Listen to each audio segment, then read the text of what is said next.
you doing, everyone? Novabug here, and it is back. The Friday Foursome has made a return for 2020. This is January's edition. We are hopefully going to get 12 episodes of the Friday Foursome throughout 2020. At least that's the idea anyway. It's people have been asking about it, whatever happened to it, and it's been on hiatus basically for the last 18 months, 2 years. It's back. And it's back with a new look and a new logo, and I do hope you enjoy it. I really do. Again, this show is always about viewer feedback. It's about viewers encouraging to make videos in front of the camera, the response to the question of the Friday Foursome, and to see who can get the most views and get the most exposure and basically share the stuff out there. Things have moved on since the days before where we used to vote on Facebook. We're going to vote on Facebook still, but we're also going to vote somewhere else as well, and we'll tell you that in a second. So, if you're new to this show, the premise of the Friday Foursome is on Friday of every month, possibly the end of a Friday or the middle of a Friday every month. Maybe I'll make it, from this episode, I'll make it the last Friday of every month. And essentially, what do you have to do? I will pose your question, I'll give my answers to that question. There are 4 answers to that said question. It could be gaming related, mostly gaming related, but it could be to do with other retro stuff, retro toys, films, music, whatever, but certainly retro related. And you watch the video and you think about it, and if you fancy making a video response, then please do, and I will leave a link in the description box to everybody's videos. There will be a pinned link underneath the video to everyone's channels and everyone's videos. And also I will post them on Facebook and on my Discord. And the people with the most amount of accumulative likes and tags on Discord, in fact, will be the winner. And there will be 1 outright winner this time around. There used to be 3, sometimes 2, sometimes 4. But this time there's going to be 1 outright winner, and there's going to be some honourable mentions on the next episode.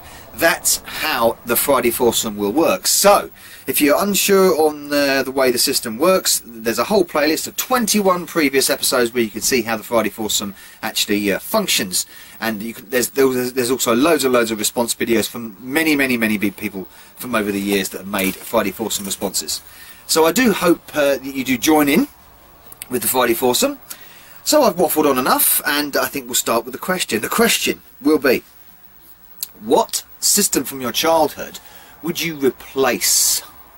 What would you replace? If you didn't, say for instance I didn't have the Amstrad when I was a kid growing up. The Amstrad was my first system. If I didn't have that, what would I have chosen if I had the choice back then? And you can only choose systems that were released back then in the day. And you can also only choose, well actually, no, that's all you can do. You can choose any system from your childhood, so going up to your teens. So when you became an adult, when you came out of your teens, when you turned 20, there's your cut-off point. So any system you had before that, you have to replace with another system that you would have preferred, maybe you would have been curious about, maybe you adored the system you had. That's fine, but you still got to pick a replacement. What would have been an adequate replacement for that if you couldn't have got your hands on a Dreamcast or a Super Nintendo, or whatever it may be? So my first answer, to replace the Amstrad from this is my first ever system. To replace the Amstrad, what would I have chosen? Funnily enough, I would tend to lean towards the Atari 8-bit, and I don't know why. There's something about it that I'm very curious about, and the fact there were so many different versions of it, and there were so many different upgrades, and it's you know, I was never enamoured with the Commodore back in the day. I mean, I'm much more interested in the Commodore nowadays, of course. But back in the day, maybe not. I think, given the choice, and given the knowledge that I know now, and if money was no object, of course, I think I would have gone for an Atari 8-bit system. It wasn't the biggest of you know, it wasn't the biggest machine, of course, it wasn't at all. I just, I'm not sure whether I could have gone Spectrum.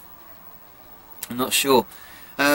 Because I'm not sure whether I would have enjoyed the Spectrum back then as much as the Amstrad and the curiousness of it. I prefer the unknown, the curiousness of it. There's a lot about that, the Spectrum, and a lot about the Commodore as well, but I think I would go with the Atari 8-bit. So, next system, to replace the next system I had when I was a wee boy, would be the GX4000. Well, what would I replace the GX4000 with? Quite straightforward. the Master System. I would have gladly had a Master System over the GX4000. Of course, the GX4000 came out around about the same time as the Mega Drive, but I'm using the Mega Drive for a different choice, so we're not going down that route. But yeah, I would have had the Master System. No bones about it. I would have had the Master System. What would I have had instead? The next system I had was a Super Nintendo. What would I have had instead of the Super Nintendo? 2 systems, probably. In fact, the second system I'd probably put in the GX4000 cartridge. GX4000, I'm seeing force of habit there. GX4000 category as well. As well as, if I didn't have a GX4000, I had a console. The console would have been the Master System, but if I had a computer, it probably would have been the Atari ST. So I would have had the Atari 8-bit and the Atari ST back then. I would have, I mean, I couldn't afford an Atari ST back then, or an Amiga, so family and friends had them, and that's how I experienced them. But I would have definitely had that in the sort of like 90s, when the 90s was kicking off. I would have loved an Atari ST. So there's 3 systems straight away. The next system I had was the Super Nintendo, like I was just about to say, and I would have replaced it with not the Mega Drive. I love the Mega Drive, I really do. But again, knowing what I know now and knowing the game library and the unique functions of things, I would have had the TurboGrafx 16. I would have really loved the TurboGrafx 16 back in the day, and all the add-ons that you could have add for it, the CD add-ons, all the different variations of Japanese games and all the odd games that you never got on any other platforms, great conversions of games that didn't come out on others. I would have had a TurboGrafx 16. It would have been a little bit late in the day for the TurboGrafx, of course it would, when the Super Nintendo sort of came around, but I wouldn't have minded. I wouldn't have minded skipping a few years before I got a Super Nintendo or a Mega Drive, and I would have been quite satisfied with the TurboGrafx 16 / PC Engine.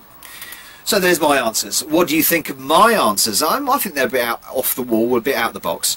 But what are your answers? So essentially pick the systems that you had as a child and replace them with a system that you didn't have as a child, a system that you've now experienced as an adult and later on in life and you've grown to appreciate or respect. That, you know what, back in the day I wouldn't have minded one of those and I would have enjoyed it. That's the question. It's quite a straightforward question. Like I say, make your responses whenever you want over the course of the next 3-4 weeks, and make sure you message me when you do. Sometimes I will accidentally miss them. Make sure you message me when you make a video response. Drop me a link on Facebook or Twitter or Discord, and I will post them, pin them in the description box of this very video, and they will also be posted up on my Facebook page. So go down and like my Facebook page. That's one thing you'll probably have to do if you're on Facebook. If not, join me on Discord. The Discord link is also down in the description box, and there will be a server section specially for the Friday Foursome where you can post your links to the Friday Foursome videos. If not, I will post them on your behalf. So that is it. The Friday Foursome is back for 2020. Let's see how we go. Let's see how we roll with this foursome, because, you know, we missed the foursome, didn't we? I certainly missed the foursome, because I like a foursome. Novabug, out. Hey, Novabug here.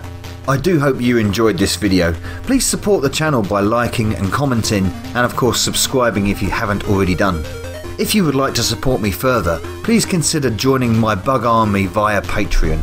And also don't forget to follow me over at Facebook, Twitter, BitChute and Twitch. And finally, a very special mention to my Bug Army generals Sam M, Sweet Nanook and Craig Harrison. Thank you everyone for supporting me. Novabug out.